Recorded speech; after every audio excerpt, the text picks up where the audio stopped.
नमस्कार, चकलस में आपका स्वागत है। मेरा नाम रजनीश है।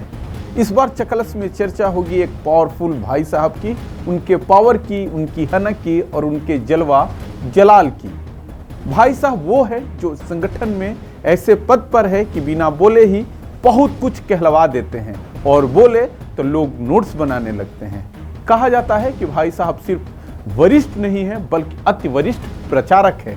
इतने कुशल कि प्रचार भी करे और पता भी न चले किसका प्रचार हो गया। अब जरा माहौल समझिए। जैसे ही मंत्रिमंडल विस्तार, कटनी और छटनी की चर्चा चली तो कुछ चेहरों का ऐसा रंग उड़ा और जैसे कि बिजली का बिल देख लिया हो। मतलब जैसे बिजली का बिल आता है और लोगों का बिजली का बिल बढ़ा होता है तो उनकी चेहरे का रौनक छिन जाता है और कुछ चेहरों की चमक ऐसी बढ़ी जैसी लॉटरी लग गई हो।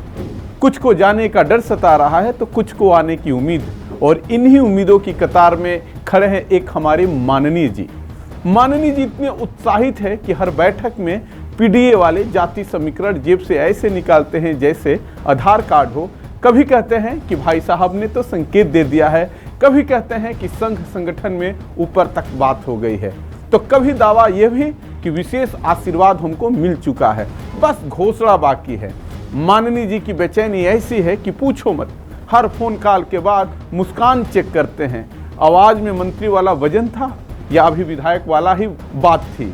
अब सवाल ये नहीं है कि मंत्रिमंडल का विस्तार होगा या नहीं होगा, सवाल यह है कि भाई साहब कौन है और जो माननीय है वो माननीय कौन है।